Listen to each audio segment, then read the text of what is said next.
Your Story with Melinda Estabrooks, an exclusive presentation of Faith Strong Today. Well, welcome back to another show on Your Story with Melinda, and I have a great guest with me in the studio.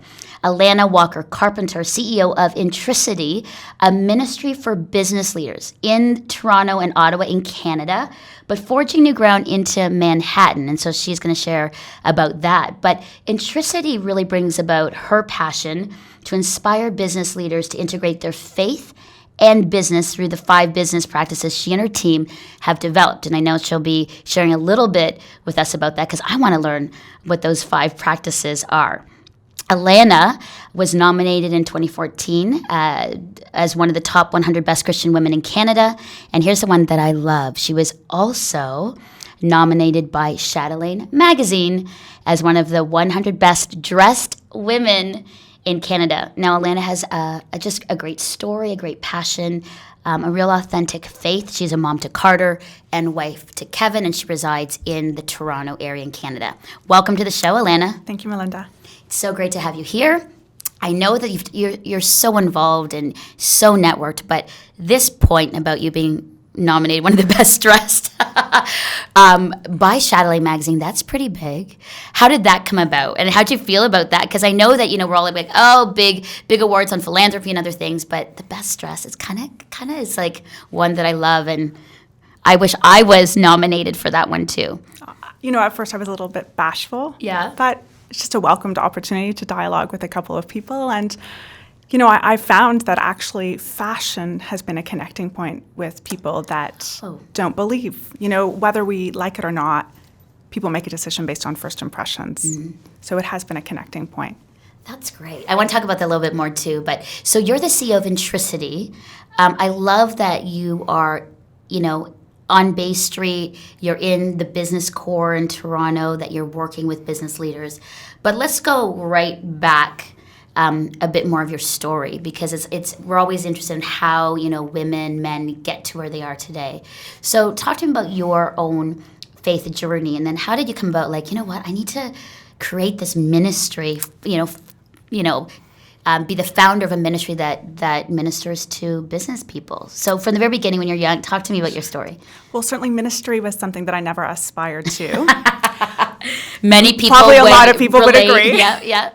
In fact, I wanted to be the Prime Minister of Canada. That is what I aspired to. Still possible, Lana, still possible. It is. Because I always wanted to make change, and I thought that would be a way to make change. In fact, when I met Kim Campbell years after she'd been Prime Minister for the short duration of 3 months, I said, I'm so disappointed because I wanted to be the first. And she, because she was only in for 3 months, jokingly said, well, you could be the longest. Oh. So wow, in regards to the journey, I didn't come from a faith-based home. Mm-hmm. I went to Muskoka Woods, and that's really where I heard about having a relationship with Jesus and what that meant for me.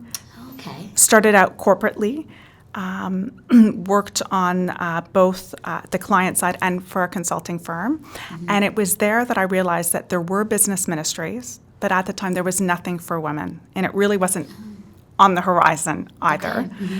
And so when I first started out, the burning passion for me was making sure women had a spot at the table. But then over time, I realized that a lot of men were connecting with us and our brand and our core offering, and that's when we really took the time to rebrand, and we launched Intriciti in 2004. And we launched Intriciti at the Toronto Stock Exchange, not as a public company, but as a place where people gather to say, yes, faith and business don't need to be compartmentalized. In fact, we can integrate them both.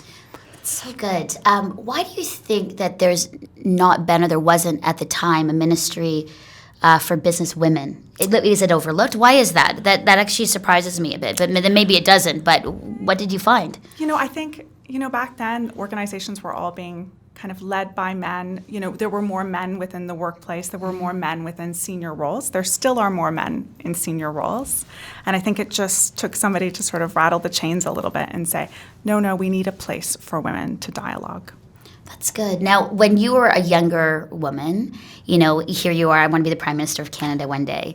But, you have a very entrepreneurial spirit. And for a lot of women, kind of stepping out in something new that's never been done, in an arena where like you said, it's more men, as far as in those roles. What did it take for you? Like, what's the thinking process for you to kind of step into that place of, I have no idea what's going to happen. God, is this really what you're calling me to do? It took a lot of risk and a lot of guts and a lot of tears behind the doors that people don't see. Yeah. I remember sort of wanting to make that decision, Melinda, and, not everything was lined up. And someone spoke to me and said, it doesn't matter whether all the ducks are lined up, Elena. What matters is that God's calling you. And I remember that. It was at the Vancouver airport. I got on the plane, and that was it. Really? Just like that? That was it. I knew. In regards to that entrepreneur, entrepreneurship runs in our family. My grandfather was an entrepreneur. He started one of the first Canadian tires. And, I'm definitely a risk taker. And so it wasn't too far off then for you to say, you know what, I heard the word, I made the decision, going to do it. Yeah. And that was, not coming from a faith-based home, so there was no backing. And I wasn't married at the time. So really, this was a real act of faith. So you found Jesus in Muskoka Woods Camp, the camp or resort that's up north of Toronto. And did that resonate with you? I mean, coming from a home that didn't have sort of a faith understanding or practice, what was it about Jesus or this sort of community of faith that captured you even then? When I look at the staff at Muskoka Woods, some of the things that made an impact for me was the joy that I saw, but their high value of relationship. And I look at some of the values that Muskoka Woods had and still do, and how in many ways we've transferred some of those into Intriciti. The high value of relationship, the commitment to excellence, the authenticity, are all things that we've sort of transferred. I love that, because I think that, a lot of us say, and especially as Christians, to reach people that don't know or haven't experienced, a faith community or Jesus, it's got to be a lot of, convincing them and making sure we know everything about the Bible or whatnot. And what you say, and I've heard this 1,000 times or so, it's all about relationship. And in fact, Melinda, if you go on my Twitter account, I say relationships are our trademark. Ah, that's good. So really then, that's encouraging for people who are like, well, maybe I'm not really an evangelist, or I'm not as articulate to explain the whole Genesis to Revelation story.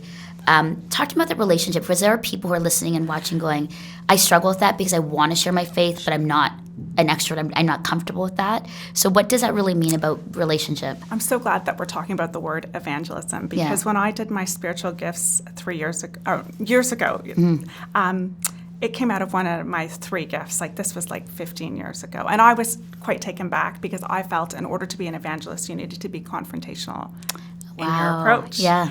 And so what I've learned over the years is there's many different styles to evangelism. And we all just need to be released to whatever style. So perhaps maybe it's inviting, perhaps it's apologetics. And we just need to be comfortable with that. So I think we all are evangelists. We just need to be released to just operate in our style. Oh, that's good. I wish that they taught that in church, or yes. I mean, because I grew up in a time where evangelism was always about, sometimes it was like standing on the street corner and like, preaching it. And listen, for some people, that's what they do and they're comfortable with it. For others, and most people were terrified. So evangelism always had this almost like negative connotation, like, I either have to go door to door, I've got to stand on the street corner, I've got to be really vocal. And I've noticed that there's been sort of a swing to saying, evangelism is in the gifting that in which you can operate and be comfortable in, but also it's so much more about relationship. Absolutely. In that, when you're looking at women, and you were thinking, with Intriciti when you started, I really want to reach women in business or business leaders.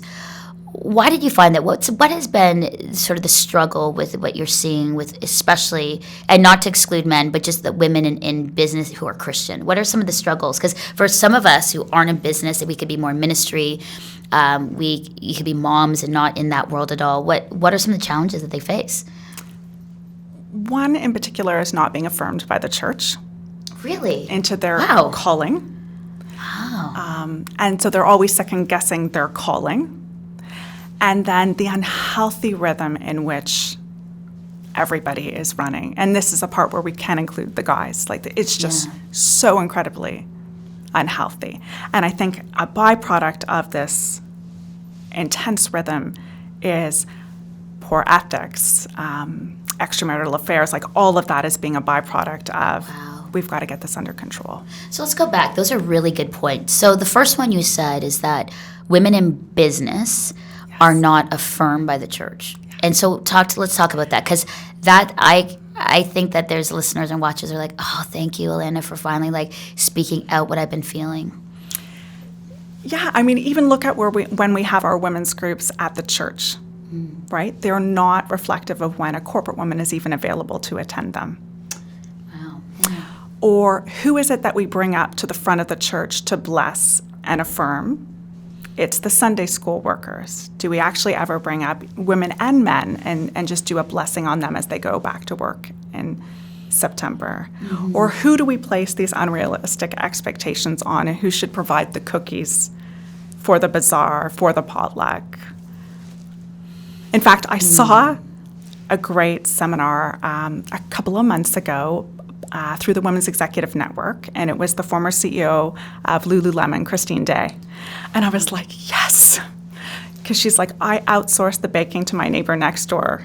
And I just think, we've got to, we can't be expected to do all of these things and still be standing at the end of the day. Yeah. So that's actually a really good point. So for women who are business women, what would you say to them who are like, oh, thank you for like saying this out. What's your encouragement to them? What would you say to them? For me, it's just to be faithful to your call and just to embrace it with joy. And that and in the same way, corporate women need to affirm those who've chosen to stay at home. Right. Like it has to be a mutual blessing. Yeah. And that is your pulpit. Your boardroom is your pulpit. That Starbucks is your pulpit. You have, back to relationship, Melinda, you have the unique capacity to build relationships outside of your own neighborhood, and you need to capitalize on that. So good. Then the second point you said is that just this unhealthy sort of lifestyle or unbalance of work, is that basically that's what you're saying? And so that's the second thing. Talk to us about that, because that would actually be a really good point for us, to pray about, like the people that we know that are in business. I've never thought about, pray for them in their hectic work life. But as you're coming, I'm like, oh wait, I'm getting something that I think I'm getting very convicted about with friends that are on Bay Street or, in business. I never thought about that. So talk to us about that. Like, what are they facing, and what are some of the areas that we can really be mindful and pray for our friends who are in business? Well, yeah, just the expectations are so grand. Like, FaceTime, even though there's a lot of work from home, like when you arrive, when you leave, there's a lot of expectations for client entertainment, travel, when one or two, the spouses are traveling, and just accessibility. Like for so many people, they are actually expected to be on call 24/7.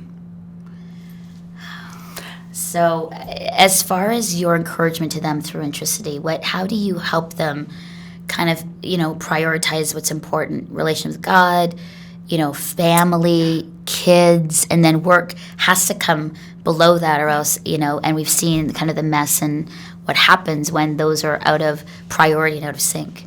I try and bring people back to just forgetting about balance, because I don't think balance is achievable, right? Like one week isn't going to look like the next week. Right. So I try and bring them back to, what does a healthy rhythm look like? When are your peaks? When are your lows? And what are the sort of things that you need to build in to make sure that you're refreshed, your family's refreshed, and most importantly, you're refreshed in your relationship with God. Do you think that, Elena, the church, I know the church hasn't done a fantastic job at speaking about this and giving skill and, to people with this. It's sort of like you go off to work and then try to be a great Christian as you go. What can the church do, in the area with, women in business more so, and then with people just, working so hard and we see kind of the breakdown of that within even church, but even outside of that, within family. What can the church do? What can we do?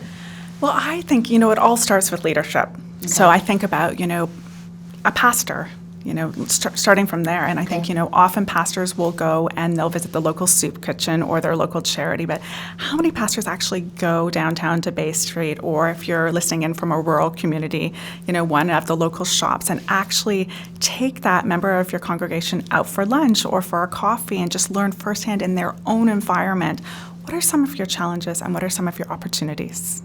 So it's that simple. It's that simple. It doesn't need to be complex. So how do you also then with the church figure out timing for people who are busy like that? Like what would that look like culturally for the church as well? So often, business leaders are asked to sit on the finance committee or the deacons board or the stewardship campaign and capital campaign. I was launching an initiative a number of years ago, and I took 7 traveling executives and put them on a prayer team. Wow. I broke it down into each day. I gave them a topic to pray for. And, it was great that the project garnered the prayer that it did, but I also knew that this would be a moment in their spiritual lives, no matter where they were in the world, that they too would be nourished. Oh, that's good.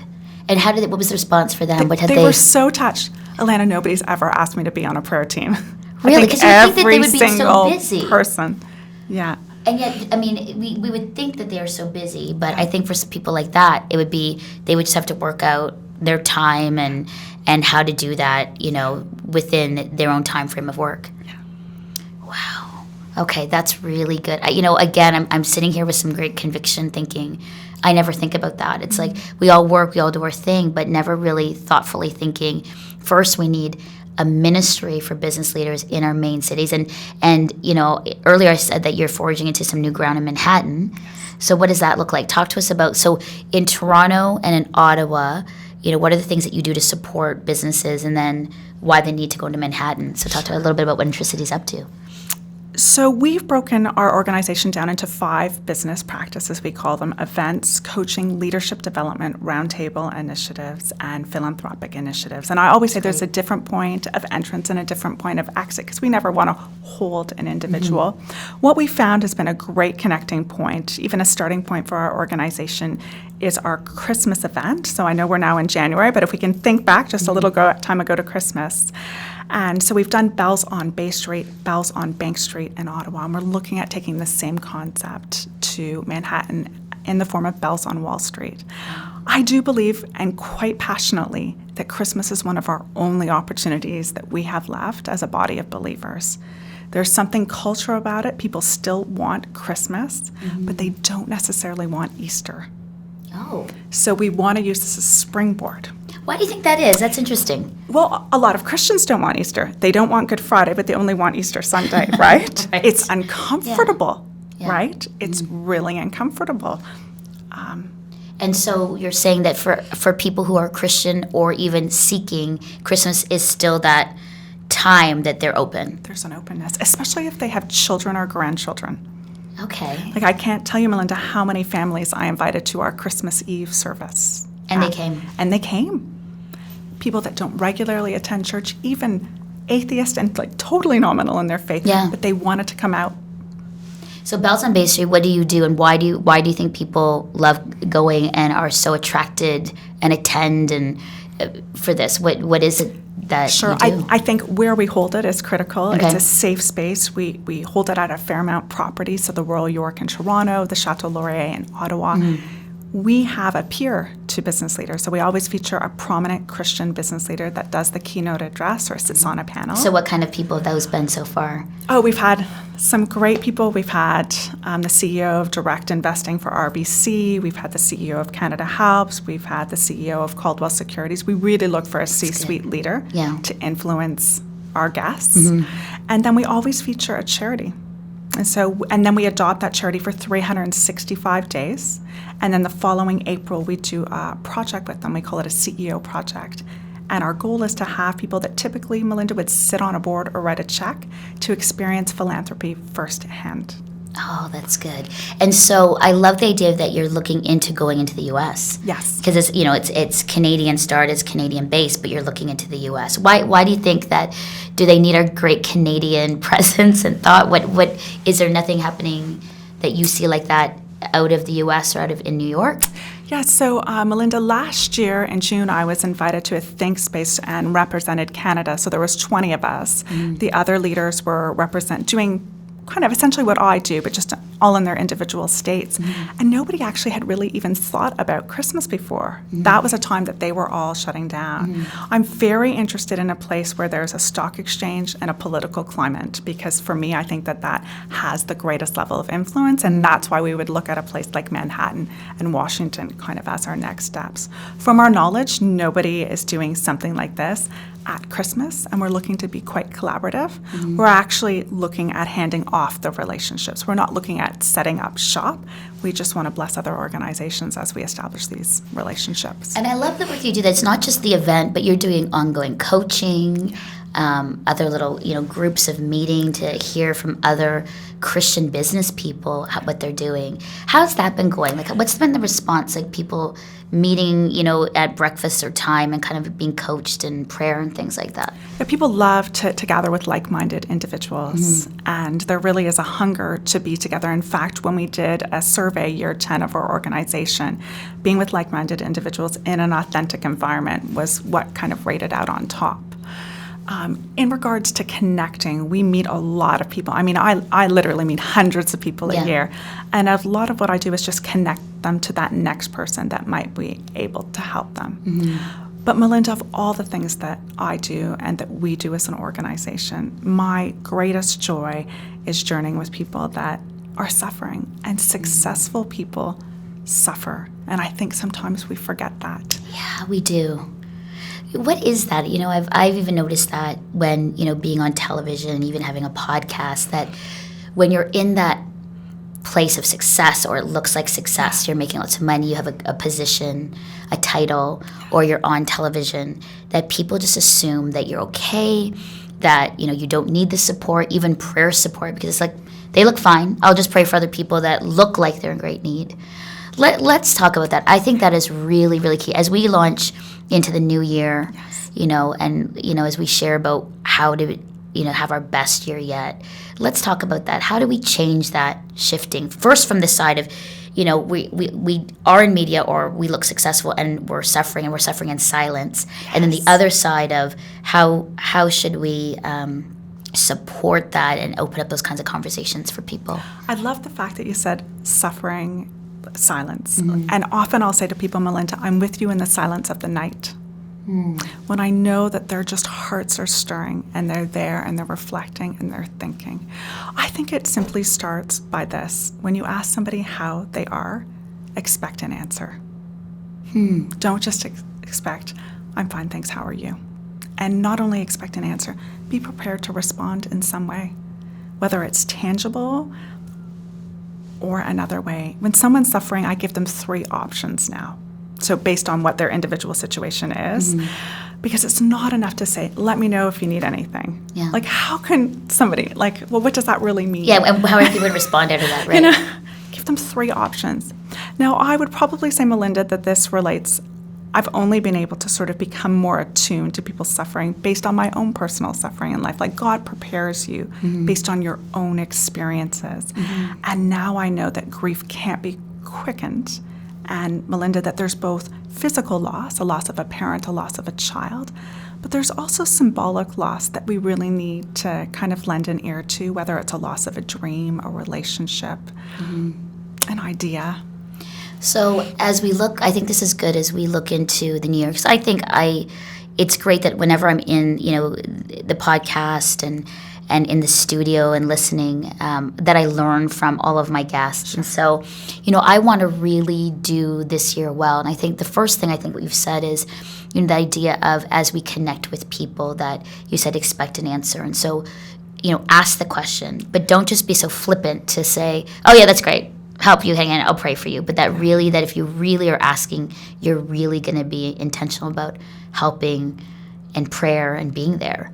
But that's also like, a lot of us are like, oh, another relationship, another, friendship. It's just, how much can I give? And I think it's being really thoughtful of who you're going to invest in and to keep your word if you're going to do something. Because I think so many people have been burned by, you're like, oh yeah, we'll pray for you. However I can help you, just give me a call. Yes. And really that's not true intention.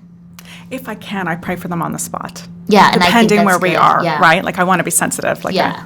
where we are, but And praying right away, so it's not like I'll get back to you and do that. I think that thing about suffering, I think that for a lot of us have had suffering or grief, loss.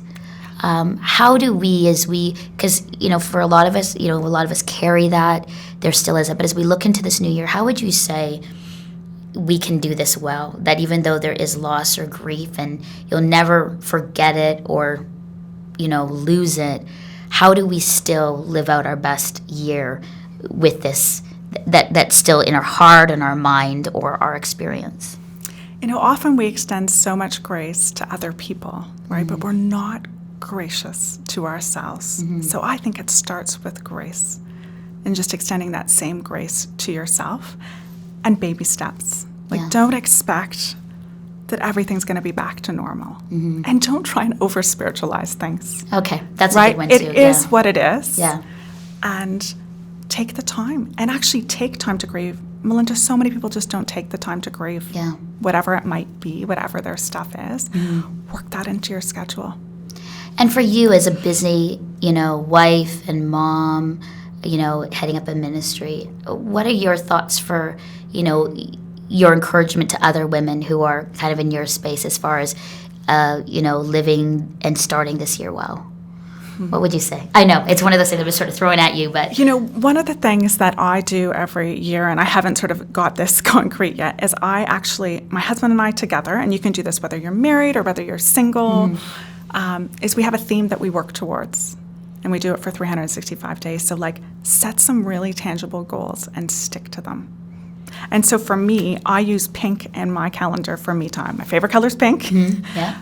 Make sure you've got your pink or your blue in your schedule. Take care of you. It's not selfish to care for yourself in all of those regards. So for you, you said be gracious to yourself. Yes. Start the year off looking at it and saying, you know what, I have some from the last year, some things even from years before that I still carry and that those are hard and I need to grieve well, but to be gracious to yourself, right? To not be so hard on yourself.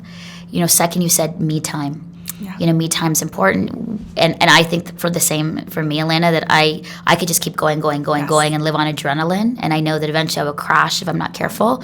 But me time is important. And even starting off in January, if it's a bit of a lull, we find that you can start marking that in. And you, for those that are listening, you need to really discern what relationships suck you.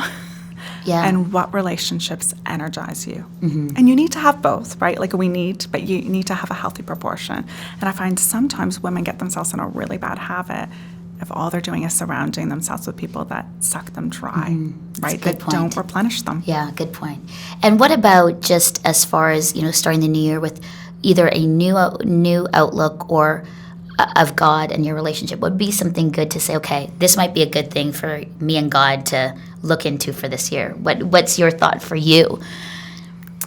I'm keenly aware that our spirituality is becoming more and more dormant and forgotten, not just with people that, don't know Jesus, but people of faith, right? So many things. So I would simply say, pray, right? Yeah. If you're looking, we can talk about all of these extra things that we want to do, but I think it just comes back to simplicity. And for me, one of the greatest gifts that I have in my own relationship with God is just simply solitude. That's good. No scripture reading, no prayer, just sitting and listening. That's good. So 4 things from Alana Walker Carpenter, CEO of Intriciti. Be gracious to yourself. Have some you time, me time.